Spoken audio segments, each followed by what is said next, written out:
Nama lengkapnya adalah Habib Ibnu Muhammad Al-Ajami Al-Basri. Dia orang Persia yang tinggal di Basrah. Dia seorang perawi terkemuka yang meriwayatkan hadis dari Hasan Basri, Ibnu Sirin dan lainnya. Keberpalingannya dari kesenangan hidup dan dari memperturutkan hawa nafsunya. Dipicu oleh kefasihan Al-Hasan, Habib sering menghadiri ceramah-ceramahnya, dan akhirnya menjadi salah satu teman terdekatnya. Awalnya, dia seorang yang kaya raya yang berprofesi sebagai lintah darat. Ia tinggal di Basrah. Setiap hari ia berkeliling kota untuk menagihi orang-orang yang berhutang padanya. Jika tidak ada uang, ia akan meminta pembayaran dengan kulit domba untuk bahan sepatunya, begitulah mata pencahariannya. Suatu hari, ia pergi menemui seseorang yang berhutang padanya, tapi orang tersebut tidak ada di rumah. Karena gagal menemui orang itu, ia pun meminta pembayaran dengan kulit domba. "Suamiku tidak ada di rumah," tutur si istri pengutang itu padanya. "Aku sendiri tidak punya apa-apa. Kami telah menyembelih seekor domba. Tapi kini tinggal lehernya yang tersisa, bila kau mau, aku akan memberikannya padamu." "Boleh juga," ujar Habib. Ia berpikir bahwa, setidaknya ia bisa membawa pulang leher domba itu. "Panaskan panci," ujarnya. "Aku tidak punya roti, ataupun bahan bakar," kata wanita itu. "Baiklah," kata Habib. "Aku akan pergi mengambil roti serta bahan bakar." Wanita itu menyiapkan panci. Dan masakan itu pun matang, si wanita itu hendak menuangkannya ke dalam sebuah mangkuk. Saat itu datang seorang pengemis mengetuk pintu. "Jika kami memberi apa yang kami miliki," teriak Habib, "kau tidak akan menjadi kaya, sementara kami sendiri akan menjadi miskin." Sang pengemis, dengan putus asa, meminta menuangkan sesuatu ke mangkuknya. Wanita itu mengangkat tutup panci, dan melihat bahwa seluruh isinya telah berubah menjadi darah hitam. Wanita itu menjadi pucat. Ia bergegas menemui Habib dan menarik tangannya, membawanya melihat panci itu. "Lihatlah apa yang terjadi. Akibat praktik riba terkutukmu itu, dan akibat caci makimu pada pengemis itu," pekik wanita itu. "Apa yang akan menimpa kita sekarang di dunia ini, belum lagi di akhirat kelak?" Melihat hal ini, Habib merasakan seolah ada kobaran api di dalam tubuhnya yang tidak akan pernah surut. "Wahai wanita," ujarnya, "aku menyesali segala yang pernah aku lakukan." Esok harinya, Habib kembali pergi menemui orang-orang yang berhutang padanya untuk menagih. Hari itu hari Jumat. Anak-anak terlihat bermain di jalan. Ketika mereka melihat Habib, mereka berteriak, "Lihat itu! Habib si lintah darat! Jangan dekat-dekat, agar debunya tidak menempel pada tubuh kita, dan membuat kita terkutuk seperti dirinya." Kata-kata ini sangat menyakiti Habib. Ia kemudian menuju gedung pertemuan. Di sana Hasan Basri sedang berceramah. Kebetulan ada kata-kata Hasan Basri yang benar-benar menghentak hatinya, hingga membuatnya jatuh pingsan. Sejak saat itu ia pun bertobat. Menyadari apa yang telah terjadi, Hasan Basri memegang tangan Habib dan menenangkannya. Sepulangnya dari gedung pertemuan, Habib terlihat oleh seseorang yang berhutang padanya. Orang itu pun hendak melarikan diri. "Jangan lari," kata Habib padanya, "mulai sekarang, akulah yang harus melarikan diri darimu." Habib pun berlalu. Anak-anak masih saja bermain di jalan. Ketika mereka melihat Habib, mereka kembali berteriak, "Lihat itu! Habib yang bertobat! Jangan dekat-dekat, agar debu kita tidak menempel di tubuhnya, karena kita adalah para pendosa." "Ya Allah ya Tuhan!" tangis Habib. "Karena satu hari ini, di mana aku bertobat, Engkau telah menabuh genderang di hati-hati manusia untukku, dan membuat namaku masyhur karena kebajikan." Lalu ia pun mengeluarkan pernyataan, "Siapa saja yang menginginkan apapun dari Habib, datanglah kepadaku dan ambil apapun yang kalian mau." Orang-orang pun berkumpul di rumahnya, dan dia memberikan segala apa yang dimilikinya hingga ia tak punya uang sepeser pun. Kemudian ada seorang pria datang meminta sesuatu. Karena sudah tidak memiliki apa-apa lagi, Habib memberi pria itu kain istrinya. Kepada seseorang yang datang kemudian, Habib memberikan bajunya sendiri. Ia menjadi telanjang dada. Setelah itu, ia menyepi di tepi sungai Efrat. Di sana ia menyerahkan diri sepenuhnya untuk menyembah Allah. Setiap hari, siang dan malam, ia belajar di bawah bimbingan Hasan Basri, tapi ia tidak bisa mempelajari Al-Quran. Karenanya ia dijuluki barbar. Seiring dengan perjalanan waktu, ia pun menjadi orang yang sangat miskin. Istrinya memintanya untuk memberi nafkah sehari-hari. Maka ia pun keluar rumah menuju tepi sungai Efrat untuk beribadah. Ketika malam tiba, ia kembali ke rumah. "Suamiku, di mana engkau bekerja? Kenapa tidak membawa pulang apa-apa?" tanya istrinya. "Aku bekerja pada seseorang yang sangat dermawan," jawab Habib. Saking dermawannya ia, aku sampai malu untuk meminta sesuatu kepadanya. Bila telah tiba waktu yang tepat, ia akan memberi. Ia berkata, "Setiap 10 hari, aku membayar upah." Begitulah setiap hari, Habib pergi ke tepi sungai Efrat, dan beribadah di sana hingga 10 hari. Pada hari ke-10, di waktu zuhur, terbetik pikiran di benaknya. Apa yang dapat aku bawa pulang malam ini? Dan apa yang akan aku katakan pada istriku? Ia merenungkan hal ini dalam-dalam.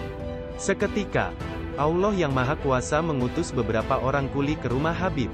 Dengan membawa tepung, daging domba, minyak, madu, rempah-rempah, dan bumbu dapur. Kuli-kuli tersebut menaruh barang-barang itu di depan rumah Habib. Seorang anak muda yang tampan menyertai mereka dengan membawa sebanyak 300 dirham. Anak muda itu mengetuk pintu rumah Habib. "Apa keperluan Anda?" tanya istri Habib sambil membuka pintu. "Tuanku telah mengirim semua ini," jawab anak muda itu. "Bilang pada Habib bila kau tingkatkan hasilnya, niscaya akan kami tingkatkan upahnya." Setelah mengatakan hal itu, ia pun pergi. Di kegelapan malam, Habib melangkah pulang dengan perasaan malu dan sedih. Ketika ia semakin mendekati rumahnya, ia mencium aroma roti dan masakan. Istrinya berlari menyambutnya, membersihkan wajahnya, dan berlaku sangat lembut padanya. "Suamiku," katanya, "tuanmu itu sangat baik, dermawan serta penuh cinta dan kebaikan. Lihatlah apa yang telah ia kirimkan melalui seorang anak muda yang tampan." Dan anak muda berkata, "Jika Habib pulang, katakan padanya, bila kau tingkatkan hasilmu, niscaya kami akan tingkatkan upahmu." Suatu hari, seorang wanita tua menemui Habib dan tersungkur di hadapannya, meratap sedih. "Aku mempunyai seorang anak laki-laki. Kami telah terpisah sekian lama. Aku tidak dapat lagi menahan derita terpisah darinya. Berdoalah kepada Allah." Pintanya kepada Habib, "Mungkin doamu kepadanya akan membawa anakku pulang kembali." "Apakah ibu punya uang?" tanya Habib. "Iya, 2 dirham," jawabnya. "Berikanlah uang itu kepada fakir miskin." Setelah itu Habib pun berdoa. Kemudian berkata kepada wanita tua itu, "Pulanglah, anakmu telah kembali padamu." Sesampainya di rumahnya, wanita tua itu melihat anak laki-lakinya. "Anakku!" teriaknya gembira, kemudian ia membawa anaknya itu menemui Habib. "Apa yang terjadi?" Habib bertanya. "Aku berada di Kirman," jawab si anak. "Guruku menyuruhku membeli daging. Aku membelinya dan hendak kembali pulang kepada guruku. Tapi aku terhalang oleh kerasnya hembusan angin. Dan aku mendengar suara yang mengatakan, 'Wahai angin, bawalah dia ke rumahnya,' dengan berkah doa Habib dan 2 dirham yang disedekahkan." Suatu ketika, kelaparan mewabah di Basrah. Habib membeli banyak bahan makanan dengan cara kredit dan menyedekahkannya semua. Habib menaruh pundi uangnya yang kosong di bawah bantal. Ketika para pedagang bahan makanan menagih uangnya, ia mengeluarkan pundinya, yang secara ajaib telah penuh berisi dirham. Habib memiliki rumah di persimpangan jalan. Ia memiliki sebuah mantel bulu yang ia kenakan ketika musim panas dan musim dingin. Suatu kali, ketika hendak mengambil air wudhu, ia meletakkan mantelnya di atas tanah. Kebetulan Hasan Basri lewat dan melihat mantel Habib tergeletak di jalan. "Si barbar ini, Habib, pastilah tidak tahu nilai mantelnya," komentar Hasan. "Mantel bulu ini, mestinya tidak diletakkan begini saja di sini, bisa hilang nanti." Maka, Hasan pun berdiri di sana sambil mengawasi mantel itu. Kemudian Habib pun kembali. "Imam kaum muslim," katanya menyambut Hasan. "Mengapa Anda berdiri di sana? Tidakkah kau tahu?" jawab Hasan. "Mantel ini mestinya tidak ditinggal begitu saja di sini. Bisa hilang. Katakan, kau titipkan kepada siapa mantel ini sementara kau pergi?" "Kepada Allah," jawab Habib, "yang telah menunjukmu untuk menjaganya." Suatu hari, Hasan mengunjungi rumah kediaman Habib. Habib menyuguhkan 2 potong roti gandum dan sedikit garam kepada Hasan. Keduanya pun mulai makan. Tiba-tiba seorang pengemis datang, dan Habib memberikan 2 potong roti itu kepada si pengemis. "Habib," tegur Hasan yang terlihat bingung. kau orang yang baik, alangkah lebih baiknya jika kau juga berpengetahuan. Kau mengambil roti di bawah hidung tamumu dan memberikannya semua kepada pengemis. Mestinya kau berikan sebagian untuk pengemis, dan sebagian lagi untuk tamumu." Habib diam saja. Tak lama berselang, seorang budak datang membawa sebuah baki berisi daging panggang, manisan, roti yang lezat, dan uang 500 dirham. Budak itu menyerahkan semuanya kepada Habib. Dan Habib menyedekahkan uang 500 dirham kepada fakir miskin. Dan menyuguhkan makanan itu kepada Hasan. "Guru," katanya ketika Hasan tengah makan, "Anda seorang yang baik, alangkah lebih baiknya jika Anda juga memiliki sedikit keyakinan. Pengetahuan harus diiringi dengan iman." Suatu hari, sejumlah aparat Al-Hajjaj mencari-cari Hasan. Sedang Hasan bersembunyi di tempat Habib biasa berkholwat. "Apa kau melihat Hasan hari ini?" tanya para aparat itu kepada Habib. "Ya, aku melihatnya," jawab Habib. "Di mana dia?" "Di dalam sini." Para aparat itu pun menggeledah tempat yang ditunjuk Habib, tapi mereka tidak dapat menemukan Hasan. "7 kali tangan mereka menyentuhku," kata Hasan meriwayatkan di kemudian hari, "tapi mereka tidak dapat melihatku." "Habib," tegur Hasan setelah para aparat itu pergi, "kau tidak memenuhi kewajibanmu kepada gurumu, kau membocorkan persembunyianku." "Guru," ujar Habib, "karena aku berkata jujur, maka Anda bisa bebas. Jika tadi aku berbohong, kita berdua pastilah ditangkap." "Apa yang kau baca, sehingga mereka tidak bisa melihatku?" tanya Hasan. "Aku membaca ayat kursi 10 kali, jawab Habib. 10 kali aku membaca, Rasul percaya. Dan 10 kali katakanlah, Dialah Allah yang Maha Esa. Lalu aku berkata, Ya Allah, aku telah mempercayakan Hasan kepadamu, jagalah dia." Suatu kali, Hasan berniat pergi ke suatu tempat. Ia menyusuri tepi sungai Tigris, dan tampak merenung ketika Habib tiba di tempat itu. "Guru, mengapa Anda berdiri di sini?" tanya Habib. "Aku ingin pergi ke suatu tempat, namun perahunya terlambat," jawab Hasan. "Guru, apa yang telah terjadi padamu?" tanya Habib. "Semua yang ku tahu, ku pelajari darimu. Hilangkan kedengkian dalam hatimu. Tutuplah hatimu dari keduniawian. Ketahuilah bahwa penderitaan adalah hadiah yang amat berharga, dan semua urusan adalah dari Tuhan. Kemudian taruhlah kaki di atas air dan berjalanlah." Selesai berkata demikian, Habib melangkah di atas air dan meninggalkan tempat itu. Demi melihat itu, Hasan pun jatuh pingsan. Ketika ia siuman, orang-orang bertanya kepadanya, "Wahai imam kaum muslimin, apa yang telah terjadi padamu?" "Muridku Habib, baru saja menegurku," jawab Hasan. Kemudian ia melangkah di atas air dan pergi meninggalkan tempat ini. Sementara aku tetap tak berdaya. Jika aku kelak diperintahkan seberangi jembatan itu, dan aku tetap tak berdaya seperti ini, apa yang dapat aku lakukan? Dalam kesempatan lain, Hasan bertanya, "Habib, bagaimana kau dapat memperoleh kekuatan itu?" "Aku memutihkan hatiku, sementara Anda menghitamkan kertas," jawab Habib.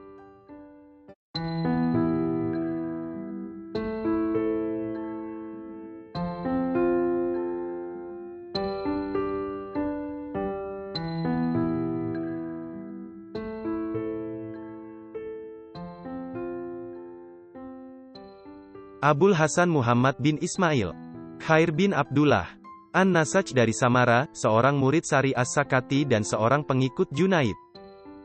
Di kota Basrah ia diambil orang jadi budak. Tetapi kemudian ia dapat meneruskan perjalanannya ke Mekah. Orang-orang mengatakan bahwa ia mencapai usia 120 tahun ketika ia meninggal dunia. Pada tahun 322 Hijriah, 924 Masehi. Khair An-Nasaj adalah salah seorang ketua di antara tokoh-tokoh sufi yang semasa dengan dia. Sebagai seorang murid Sari As-Sakati, ia dapat mempengaruhi Shibli maupun Ibrahim Al-Hawwas, dan dia sangat dikagumi oleh Al-Junaid. Kisah berikut ini menerangkan mengapa ia dijuluki Khair An-Nasaj. Ia meninggalkan kota kelahirannya Samara, untuk menunaikan ibadah haji ke Mekah.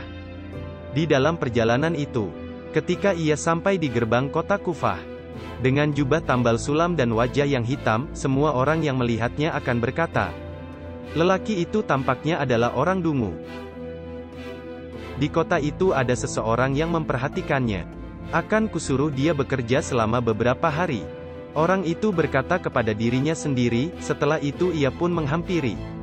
Apakah engkau seorang budak? Tanyanya. Iya, jawabnya. Maukah engkau kupelihara, sampai engkau dapat kukembalikan kepada majikanmu? Orang itu berkata kepadanya. Itulah yang kuinginkan selama ini, sahut Khair. Selama hidupku aku ingin bertemu dengan seseorang yang dapat mengembalikan aku kepada majikanku. Orang itu lalu membawanya pulang. Sejak saat itulah namanya Khair. Khair an-Nasaj tidak membantah. Ia benar-benar meyakini ucapan bahwa seorang yang beriman tidak boleh berbohong. Khair an-Nasaj mengikuti orang itu dan bekerja padanya. Dia mengajar Khair an-Nasaj menenun kain. Bertahun-tahun lamanya Khair an-Nasaj bekerja. Setiap kali orang itu memanggil namanya, dalam sesaat Khair an-Nasaj telah datang menghadap. Akhirnya setelah menyaksikan betapa Khair an-Nasaj memiliki ketulusan hati, tingkah laku yang sempurna, ketajaman intuisi, dan kebaktian yang teguh, orang itu pun bertaubat. Aku telah melakukan kesalahan, ia berkata kepada Khair an-Nasaj, engkau bukan budakku. Pergilah kemana engkau suka. Maka berangkatlah Khair an-Nasaj ke kota Mekah. Di kota ini, ia mencapai derajat kesalehan yang sedemikian tingginya, sehingga Al-Junaid sendiri menyatakan, Khair an-Nasaj adalah yang terbaik di antara kita. Ia lebih suka jika orang-orang tetap memanggilnya Khair dengan dalih. Tidak baik apabila aku mengubah nama yang telah diberikan oleh seorang muslim kepadaku. Sekali-kali Khair an-Nasaj mempraktekkan keahliannya bertenun. Kadang-kadang ia pergi ke sungai Tigris, di mana ikan-ikan menghampirinya, sambil membawakan aneka rupa benda-benda untuk dirinya. Pada suatu hari ketika sedang menenun kain untuk seorang wanita tua, si wanita bertanya kepadanya. Jika aku datang membawakan uang 1 dirham, tapi engkau tidak ada di tempat ini, kepada siapakah kutitipkan uang itu? Lemparkanlah ke dalam sungai Tigris, jawab Khair an-Nasaj. Suatu ketika, wanita tua itu mengantarkan uang 1 dirham itu, Khair an-Nasaj sedang tak ada di tempat. Maka dilemparkannya uang tersebut ke sungai Tigris. Ketika Khair an-Nasaj pergi ke tepi sungai, ikan-ikan memberikan uang 1 dirham itu kepadanya. Orang-orang mengatakan bahwa Khair an-Nasaj hidup sampai usia 120 tahun. Ajalnya hampir tiba ketika masuk waktu salat Isya. Malaikat Israel sedang membungkuk di atas tubuhnya ketika Khair an-Nasaj mengangkat kepalanya. Semoga Allah melindungimu. Khair an-Nasaj berseru. Tunggulah sebentar. Engkau adalah seorang hamba yang menjalankan perintah. Aku pun seorang hamba yang menjalankan perintah. Kepadamu diperintahkan untuk mengambil nyawaku, dan kepadaku pun diperintahkan. Apabila telah tiba waktu untuk salat, maka salatlah engkau. Waktu salat telah tiba. Engkau mempunyai kesempatan luas untuk melaksanakan perintah. Tetapi kesempatanku hanyalah di saat ini. Bersabarlah sehingga aku selesai salat Isya. Kemudian Khair an-Nasaj bersuci dan salat. Begitu selesai, ia pun meninggal dunia. Sumber kisah dari kitab Tazkiratul Auliyah karya Syekh Fariduddin Attar.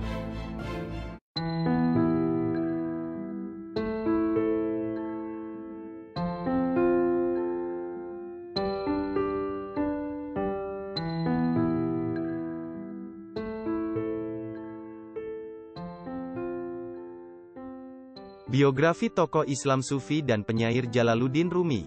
Bagi sebagian kalangan khususnya pecinta syair, pecinta sastra dan kalangan sejarawan Islam, nama Jalaluddin Rumi pasti tidak asing lagi. Beliau adalah ulama besar Sufi dan juga seorang penyair. Bersama Syekh Hisamuddin pula, Rumi mengembangkan tarikat Maulawiyah atau Jalaliyah. Tarikat ini di barat dikenal dengan nama The Whirling Dervishes, para darwisi yang berputar-putar. Nama itu muncul karena para penganut tarikat ini melakukan tarian berputar-putar, yang diiringi oleh gendang dan seruling dalam zikir untuk mencapai ekstase, atau yang sering kita sebut sebagai tarian darwis. Selama 15 tahun terakhir masa hidupnya, beliau berhasil menghasilkan himpunan syair yang besar dan mengagumkan, yang diberi nama Masnawi.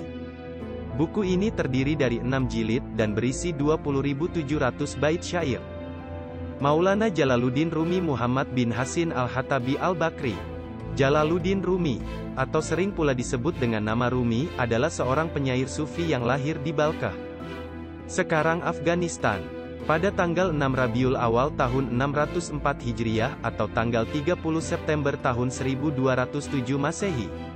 Ayahnya masih keturunan Abu Bakar, bernama Bahauddin Walad. Sedang ibunya berasal dari keluarga kerajaan Khwarazm.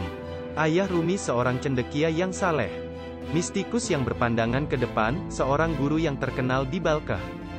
Saat Rumi berusia 3 tahun, karena adanya bentrok di kerajaan, maka keluarganya meninggalkan Balkh menuju Khurasan. Dari sana, Rumi dibawa pindah ke Nishapur, tempat kelahiran penyair dan ahli matematika, Omar Khayyam. Di kota ini, Rumi bertemu dengan Attar, yang meramalkan si bocah pengungsi ini kelak akan masyhur yang akan menyalakan api gairah ketuhanan. Kumpulan puisi Rumi yang terkenal bernama Al-Masnawi Al-Maknawi, konon adalah sebuah revolusi terhadap ilmu kalam yang kehilangan semangat dan kekuatannya. Isinya juga mengeritik langkah dan arahan filsafat yang cenderung melampaui batas, mengebiri perasaan dan mengkultuskan rasio. Diakui bahwa puisi Rumi memiliki ciri khas tersendiri dibandingkan para sufi penyair lainnya. Melalui puisi-puisinya, Rumi menyampaikan bahwa pemahaman atas dunia hanya mungkin didapat lewat cinta, bukan semata-mata lewat kerja fisik. Dalam puisinya, Rumi juga menyampaikan bahwa Tuhan sebagai satu-satunya tujuan, tidak ada yang menyamai. Ciri khas lain yang membedakan puisi Rumi dengan karya sufi penyair lain adalah seringnya ia memulai puisinya dengan menggunakan kisah-kisah. Tapi hal ini bukan dimaksud ia ingin menulis puisi naratif. Kisah-kisah ini digunakan sebagai alat pernyataan pikiran dan ide. Banyak dijumpai berbagai kisah dalam satu puisi Rumi, yang tampaknya berlainan namun nyatanya memiliki kesejajaran makna simbolik. Beberapa tokoh sejarah yang ia tampilkan, bukan dalam maksud kesejarahan, namun ia menampilkannya sebagai imaji-imaji simbolik. Tokoh-tokoh semisal Yusuf, Musa, Yakub, Isa dan lain-lain ia tampilkan sebagai lambang dari keindahan jiwa yang mencapai makrifat. Dan memang tokoh-tokoh tersebut terkenal sebagai pribadi yang diliputi oleh cinta ilahi. Tak ada makhluk hidup di dunia ini yang abadi, dan semuanya pasti akan kembali kepadanya. Pada tanggal 5 Jumadil Akhir 672 Hijriah, atau tanggal 17 Desember tahun 1273, dalam usia 68 tahun, Rumi dipanggil ke Rahmatullah. Tatkala jenazahnya hendak diberangkatkan, penduduk setempat berdesak-desakan ingin mengantarkan kepulangannya. Malam wafatnya beliau dikenal sebagai Sebul Arus, malam penyatuan. Sampai sekarang, para pengikut tarikat Maulawiyah masih memperingati tanggal itu sebagai hari wafatnya beliau. Di batu nisannya, tertulis sebuah kalimat yang berbunyi, "Ketika kita mati, jangan cari pusara kita di bumi, tetapi carilah di hati manusia." Berikut akan dibacakan salah satu syair Jalaluddin Rumi. Mana yang lebih berharga? Kerumunan beribu orang atau kesendirian sejatimu? Kebebasan atau kuasa atas seluruh negeri? Sejenak, sendiri dalam bilikmu akan terbukti lebih berharga daripada segala hal lain yang mungkin kau terima. Oh Tuhan, telah kutemukan cinta, betapa menakjubkan, betapa hebat, betapa indahnya. Kuhaturkan puja-puji bagi gairah yang bangkit dan menghiasi alam semesta ini, maupun segala yang ada di dalamnya. Ketika engkau merasa bergairah, cari tahu sebabnya. Itulah tamu yang takkan pernah kau salami dua kali. Ada kalanya, dengan tujuan menolong, dia membuat kita sengsara. Tapi kepiluan hati demi dia, membawa kebahagiaan. Senyum akan datang sesudah air mata. Siapapun yang meramalkan ini adalah hamba yang diberkati Tuhan. Dimanapun air mengalir, hidup akan makmur. Dimanapun air mata berderai, rahmat ilahi diperlihatkan. Pilihlah cinta. Iya, cinta. Tanpa manisnya cinta, hidup ini adalah beban. Tentu engkau telah merasakannya. Hati yang kacau tak dapatkan kesenangan hidup. Dalam kebohongan, air dan minyak tak dapat menyalakan cahaya. Hanya perkataan yang benar membawa kesenangan hidup. Kebenaran adalah umpan yang sangat memikat hati. Pergilah ke pangkuan Tuhan, dan Tuhan akan memelukmu dan menciummu, dan menunjukkan bahwa Ia tidak akan membiarkanmu lari darinya.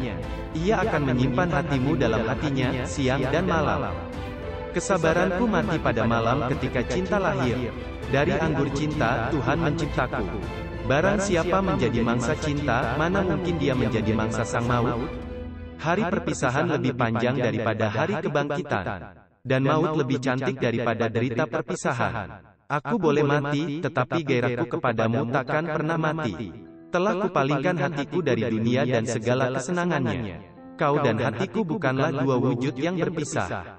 Dan tak pernah kelopak mataku menutup di dalam lelap. Kecuali kutemukan kau antara mata dan bulu mataku.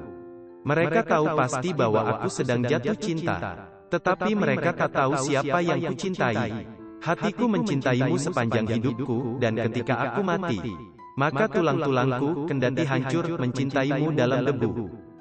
Hari ini aku lupa sembahyang karena cintaku yang meluap-luap. Dan aku tak tahu lagi pagi atau malamkah sekarang. Karena ingatan padamu, wahai Tuhan, adalah makanan dan minumanku. Dan wajahmu, saat aku melihatnya, adalah obat penderitaanku. Aku adalah dia yang kucintai, dan dia yang kucintai adalah aku.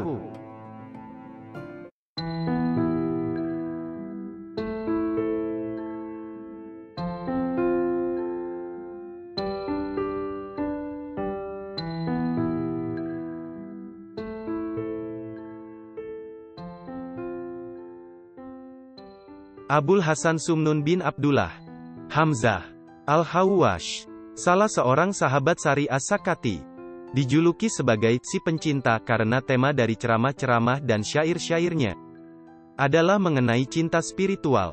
Sumnun didakwa oleh Gulam Al-Halil. Ia meninggal kira-kira 300 Hijriah, 913 Masehi. Sumnun dijuluki sebagai si pencinta. Walaupun ia sendiri menjuluki dirinya sebagai Sumnun pendusta, adalah sahabat Sari As-Sakati dan tokoh yang semasa dengan Junaid. Sumnun mempunyai sebuah doktrin yang istimewa. Jadi berlawanan sekali dengan pandangan mayoritas tokoh-tokoh sufi. Ketika Sumnun memberi ceramah mengenai cinta, dari angkasa meluncur seekor burung dan hinggap di atas kepalanya. Kemudian pindah ke tangannya dan setelah itu ke dadanya. Dan dari dada Sumnun burung itu meloncat ke atas tanah. Paruhnya dipatuk-patukkan dengan keras ke tanah sehingga mengeluarkan darah. Sesaat kemudian burung itu kehabisan tenaga dan mati. Ketika Sumnun pergi ke Hijaz, orang-orang Faid mengundangnya untuk memberikan ceramah. Sumnun naik ke atas mimbar hendak berkhotbah, namun ternyata tak seorang pun yang mendengarkannya. Maka berpalinglah ia kepada lampu-lampu di dalam masjid itu dan berkata, "Aku akan memberikan pengajaran kepada kalian mengenai cinta." Seketika itu juga, lampu-lampu saling berbenturan dan hancur berantakan. Diriwayatkan, di hari tuanya Sumnun menikah dan mendapatkan seorang anak perempuan. Ketika si putri berusia 3 tahun, Sumnun sangat sayang kepadanya. Dan pada suatu malam, Sumnun bermimpi, dan di dalam mimpi itu, ia menyaksikan dirinya telah berada di hari berbangkit. Ia menyaksikan untuk setiap golongan ditegakkan sebuah panji. Salah satu di antara panji-panji tersebut sedemikian gemerlapnya, sehingga menerangi padang-padang surgawi. Golongan apakah yang memiliki panji ini? Sumnun bertanya. Golongan yang dikatakan Allah. Dia mencintai mereka dan mereka mencintai dia. Maksudnya, golongan pencinta. Sumnun menyelinap ke tengah orang-orang yang berteduh di bawah panji itu. Tetapi salah seorang di antara mereka mendorongnya keluar. "Mengapa engkau mengusirku?" Sumnun berteriak. "Karena panji ini adalah panji para pencinta, sedang engkau bukan seorang pencinta." "Aku bukan seorang pencinta," teriak Sumnun. "Bukankah orang-orang menjulukiku sebagai Sumnun sang pencinta? Dan Allah Maha mengetahui apa-apa yang terkandung di dalam hatiku ini." "Sumnun, dahulu engkau memang seorang pencinta. Tetapi sejak hatimu lebih cenderung kepada anakmu itu, namamu telah dihapus dari daftar para pencinta." Di dalam mimpi, Sumnun memohon ampunan kepada Allah. "Ya Allah, jika karena anakku aku akan tergelincir, tunjukilah aku jalan yang baik." Ketika Sumnun terbangun, terdengarlah suara gaduh. Anak itu terjatuh dari atas loteng dan mati. Selanjutnya diriwayatkan pula bahwa pada suatu ketika, Sumnun menyenandungkan syair. "Tidak ada kebahagiaan bagiku, kecuali di dalam dirimu, jadi, jika engkau menghendaki, ujilah aku." Sesaat itu juga saluran kencingnya tersumbat. Maka dikunjunginyalah sekolah demi sekolah, dan kepada anak-anak murid ia berpesan, "Berdoalah untuk pamanmu sang pendusta ini, semoga Allah menyembuhkannya kembali."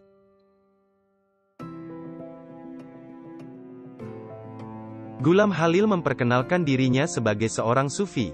Kepada khalifah, ia menukar keselamatan yang kekal abadi dengan kenikmatan-kenikmatan duniawi.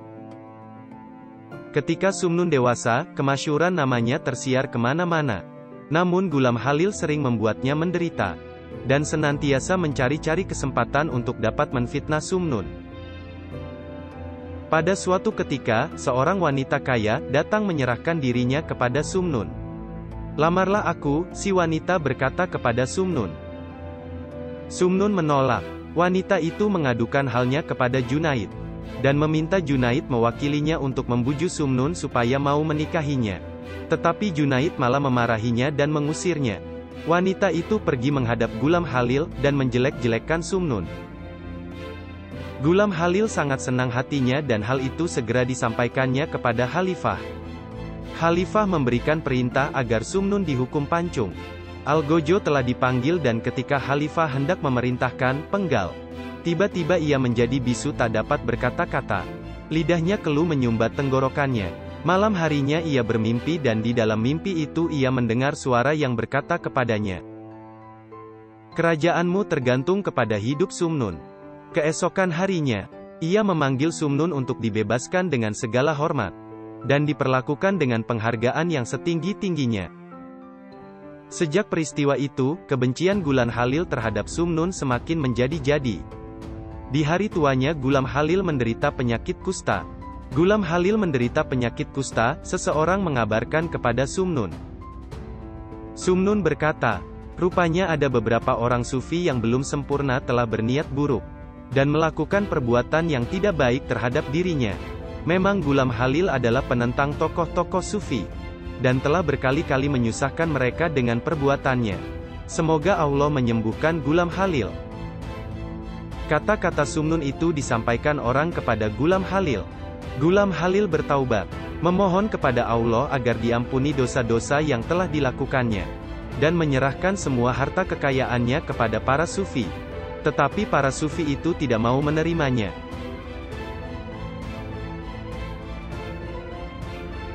Sumber kisah diambil dari kitab Tazkiratul Auliyah karya Syekh Fariduddin Attar.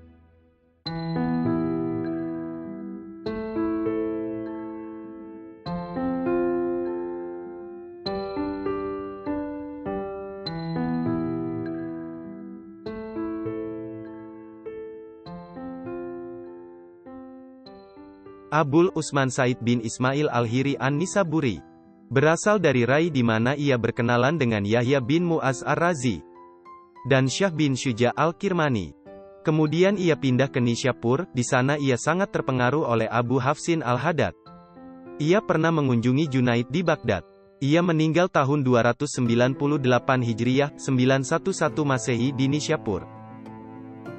Sejak kecil hatiku telah mencari-cari realitas, Abu Usman Al-Hiri meriwayatkan. Aku agak enggan kepada penganut-penganut agama yang formal. Dan aku merasa yakin bahwa, di samping hal-hal yang diyakini oleh orang banyak, masih ada perwujudan-perwujudan lahiriah jalan hidup Islam, yang mengandung berbagai rahasia. Suatu hari, Abu Usman Al-Hiri berangkat ke sekolah. Ia ditemani oleh 4 orang hamba yang masing-masing berasal dari Ethiopia, Yunani, Kashmir dan Turki. Abu Usman Al-Hiri menjinjing sebuah kotak pena yang terbuat dari emas. Mengenakan sorban yang terbuat dari kain halus dan berjubah sutera. Di tengah perjalanan, ia melewati sebuah rumah persinggahan tua yang tidak berpenghuni lagi. Abu Usman Al-Hiri mengintip ke dalam, dan terlihatlah olehnya seekor keledai dengan luka-luka di punggungnya. Seekor burung gagak sedang mematuki luka-luka itu, dan si keledai tidak berdaya mengusirnya. Menyaksikan hal ini, Abu Usman Al-Hiri merasa kasihan. "Untuk apa engkau menyertaiku?" Abu Usman Al-Hiri bertanya kepada salah seorang hambanya. "Untuk menolongmu memecahkan setiap persoalan yang engkau hadapi," si hamba menjawab. Abu Usman Al-Hiri segera melepaskan jubah suteranya dan menyelimuti keledai itu. Kemudian ia membalut luka-luka di punggung binatang itu dengan sorbannya. Tanpa mengeluarkan suara, keledai itu memohon kepada Allah yang Maha Besar agar memberkahi Abu Usman Al-Hiri. Sebelum Abu Usman Al-Hiri sampai di rumah, ia dihadapkan dengan sebuah pengalaman spiritual yang hanya dialami oleh manusia-manusia sejati. Seperti seorang yang sangat bingung, ia mendapatkan dirinya di antara orang-orang yang sedang mendengarkan khotbah Yahya bin Mu'adz. Kata-kata Yahya bin Mu'adz membuka sebuah pintu di dalam hatinya. Kemudian Abu Usman Al-Hiri meninggalkan rumah kedua orang tuanya, dan untuk beberapa lamanya mengikuti Yahya sambil mempelajari disiplin para sufi. Demikianlah yang dilakukan Abu Usman Al-Hiri. Sehingga pada suatu hari tibalah rombongan yang baru berkunjung kepada Syekh bin Syuja Al-Kirmani, dan menyampaikan kisah-kisah mengenai manusia suci itu. Kisah-kisah ini membuat Abu Usman Al-Hiri ingin sekali berkunjung kepada Syekh bin Syuja. Setelah direstui oleh pembimbing spiritualnya, berangkatlah ia ke Kirman untuk mengabdi kepada Syekh bin Syuja. Tetapi Syekh bin Syuja tidak mau menerimanya. Dirimu penuh dengan keinginan, Syekh bin Syuja berkata kepada Abu Usman Al-Hiri. Tempat Yahya adalah keinginan. Kemajuan spiritual tidak akan terdapat di dalam diri seorang yang dibesarkan di dalam keinginan. Kesetiaan buta kepada keinginan menimbulkan kemalasan. Bagi Yahya sendiri, keinginan itu adalah peniruan semata. Dengan segala kerendahan hati Abu Usman Al-Hiri memohon kepada Syekh bin Syuja. 20 hari lamanya ia menanti di depan pintu rumah Syekh bin Syuja. Akhirnya si Syekh terpaksa menerimanya. Demikianlah Abu Usman Al-Hiri menjadi murid Syekh bin Syuja, dan banyak memperoleh manfaat dari ajaran-ajarannya. Sampai ketika Abu Usman Al-Hiri menyertainya ke Nishapur untuk mengunjungi Abu Hafsin. Abu Usman Al-Hiri ingin sekali menjadi murid Abu Hafsin. Tetapi karena hormatnya kepada Syekh bin Syuja, ia merasa segan menyampaikan hasratnya itu. Lagi pula Syekh bin Syuja, seorang guru yang sangat cinta kepada murid-muridnya. Maka Abu Usman Al-Hiri memohon kepada Allah, supaya dibukakan jalan untuk dapat tinggal bersama Abu Hafsin. Tanpa mengecilkan hati Syekh bin Syuja, Abu Usman Al-Hiri mengetahui bahwa Abu Hafsin adalah seorang manusia yang banyak memperoleh kemajuan spiritual. Ketika Syekh bin Syuja merasa telah tiba saatnya bagi mereka untuk kembali ke Kirman, ia menyuruh Abu Usman Al-Hiri mempersiapkan perbekalan mereka.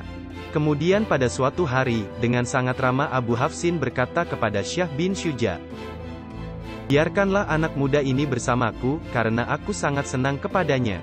Syekh bin Syuja berpaling kepada Abu Usman Al-Hiri dan menasehatkan, "Taatilah perintah-perintah Syekh." Setelah itu berangkatlah ia tanpa Abu Usman Al-Hiri. Ditinggalkannya Abu Usman Al-Hiri untuk memulai kehidupan baru.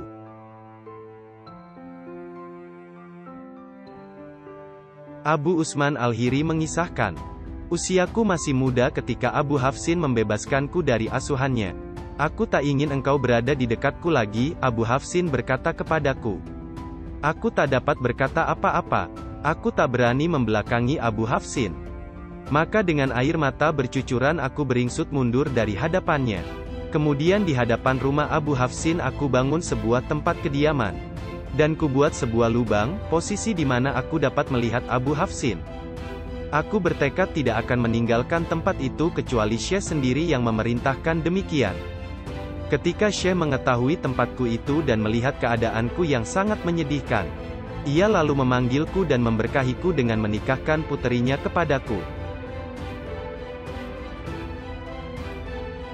Abu Usman Al-Hiri berkata, "Selama 40 tahun, betapapun keadaan yang ditakdirkan Allah kepadaku, tak pernah kusesali, dan betapapun ia merubah keadaanku, tak pernah membuatku marah." Kisah berikut ini merupakan bukti kebenaran kata-kata Abu Usman Al-Hiri di atas. Seseorang yang tidak mempercayai kata-kata Abu Usman Al-Hiri mengirimkan sebuah undangan kepadanya. Undangan itu diterima oleh Abu Usman Al-Hiri, maka ia pun pergilah ke rumah orang itu.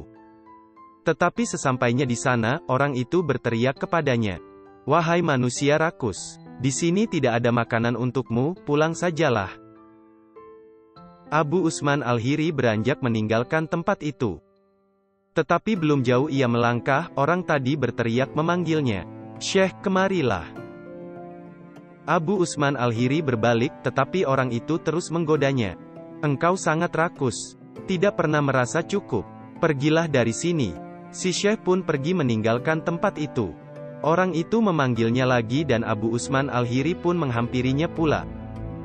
Makanlah batu atau pulang sajalah. Sekali lagi Abu Usman Al-Hiri beranjak pergi. 30 kali orang itu memanggil dan mengusirnya. Dan 30 kali pula Syekh Abu Usman Al-Hiri datang dan pergi. Tanpa sedikit pun menunjukkan kejengkelan hatinya. Akhirnya orang itu berlutut di depan Abu Usman Al-Hiri. Dengan air mata bercucuran ia meminta maaf kepadanya. Dan sejak itu ia menjadi murid Abu Usman Al-Hiri. Engkau benar-benar manusia yang sangat kokoh, katanya kepada Abu Usman Al-Hiri. 30 kali engkau kuusir dengan kasar. Tetapi sedikit pun engkau tak menunjukkan kejengkelan di hatimu. Abu Usman Al-Hiri menjawab, hal itu adalah sepele. Anjing-anjing juga berbuat seperti itu. Apabila anjing-anjing itu engkau usir mereka pun pergi. Dan apabila engkau panggil mereka pun datang tanpa sedikit pun menunjukkan rasa jengkel. Sesuatu hal yang dapat dilakukan anjing, sama sekali tidak ada artinya. Lain halnya dengan perjuangan manusia.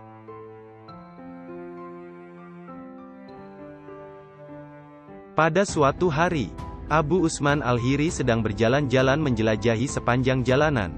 Tiba-tiba seseorang dari loteng sebuah rumah menumpahkan senampan abu yang jatuh tepat ke atas kepalanya.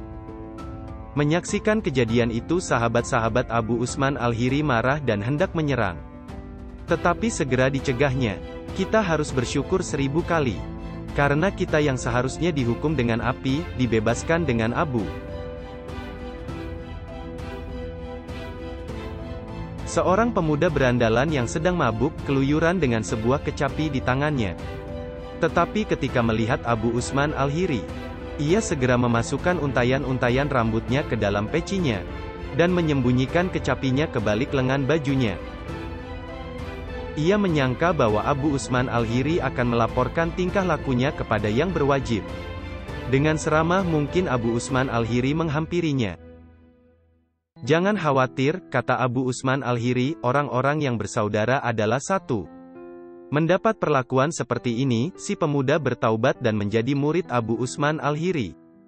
Pemuda itu disuruhnya mandi dan diberinya pakaian, kemudian ia menengadahkan kepalanya dan berdoa. Ya Allah, telah kulakukan kewajibanku. Selanjutnya adalah urusanmu. Sesaat itu juga si pemuda mengalami suatu pengalaman spiritual yang sedemikian menakjubkan. Sehingga Abu Usman Al-Hiri sendiri terheran-heran. Pada waktu salat asar, datanglah Abu Usman Al-Maghribi.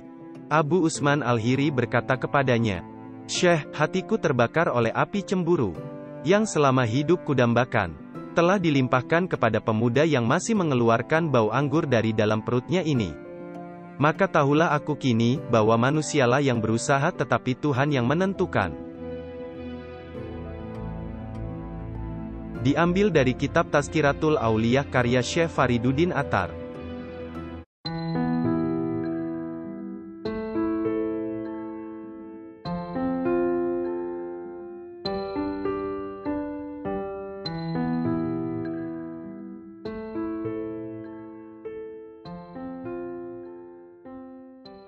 Abul Abbas Ahmad bin Muhammad bin Sahal bin Atta al-Adami, adalah sahabat akrab al-Junaid. Ia seorang penggubah syair-syair spiritual, dan seorang tokoh sufi terkemuka di kota Baghdad. Ibnu Atta, dihukum mati pada tahun 309 Hijriah, 922 Masehi.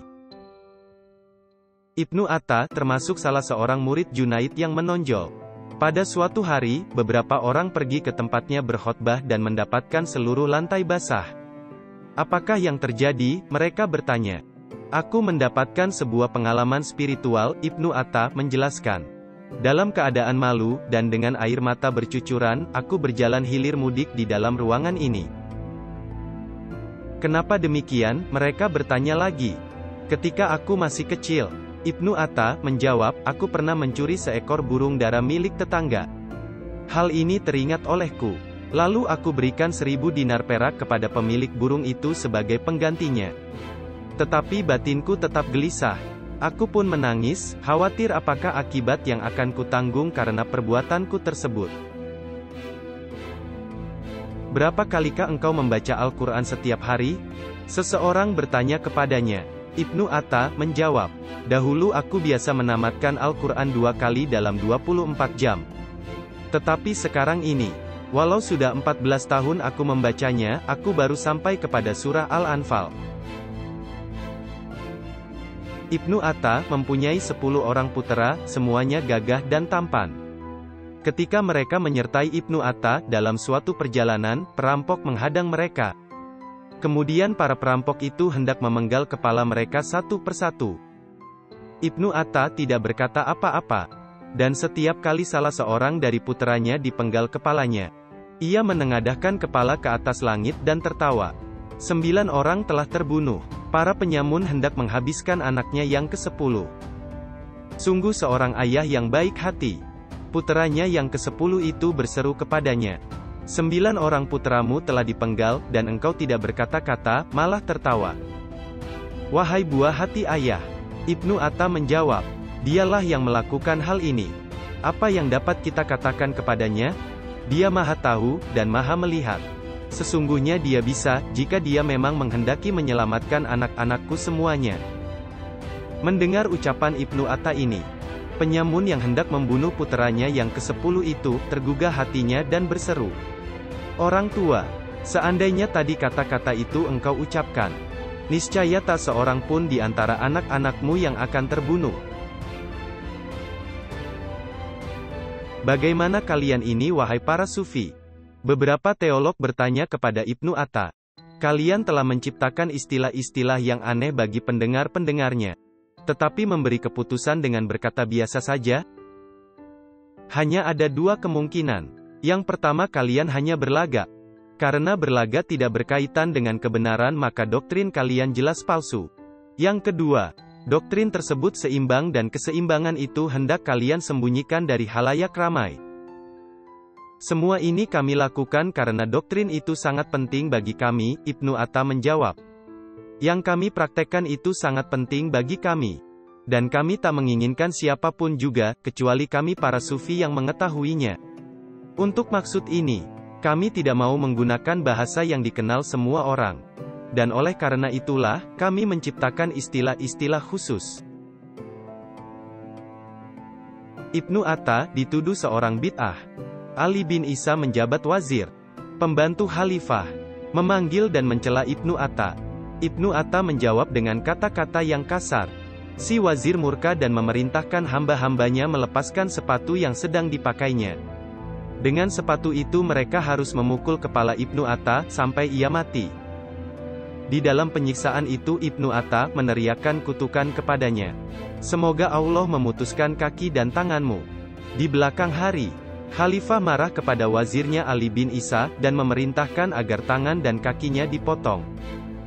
Sehubungan dengan peristiwa ini, beberapa di antara tokoh-tokoh sufi menyalahkan Ibnu Atta, dan berkata, jika melalui doa-doamu engkau dapat memperbaiki manusia, mengapakah engkau mengutuk dia? Seharusnya engkau mendoakan keselamatannya. Tetapi tokoh-tokoh sufi yang lain, membela Ibnu Atta, dan berkata, sangat wajar jika Ibnu Atta mengutuk si wazir untuk membela kaum muslimin. Karena ia adalah seorang wazir yang zalim. Sebuah penjelasan lain yang membela Ibnu Atta adalah, sebagai seorang manusia yang berintuisi tajam, Ibnu Atta mengetahui malapetaka yang akan menimpa diri si wazir. Ia hanya menyatakan persetujuannya terhadap takdir Allah itu. Dengan demikian Allah menyatakan kehendaknya melalui lidah Ibnu Atta. Sedang Ibnu Atta sama sekali berlepas tangan. Menurut pendapat saya sendiri, sesungguhnya Ibnu Atta tidak mengutuk si wazir. Bahkan sebaliknya, Ibnu Atta mendoakan demikian supaya si wazir dapat mencapai derajat seorang syuhada. Ibnu Atta mendoakan agar si wazir menanggung kehinaan di atas dunia ini. Dan kehilangan kedudukannya yang tinggi beserta kekayaan yang melimpah itu. Jadi dengan sudut pandang yang seperti ini terlihatlah bahwa Ibnu Atta semata-mata menghendaki kebaikan bagi Ali bin Isa. Karena bukankah hukuman di atas dunia ini jauh lebih ringan daripada di akhirat nanti? Kisah ini, ditulis oleh Syekh Fariduddin Attar di dalam kitab Tazkiratul Auliyah.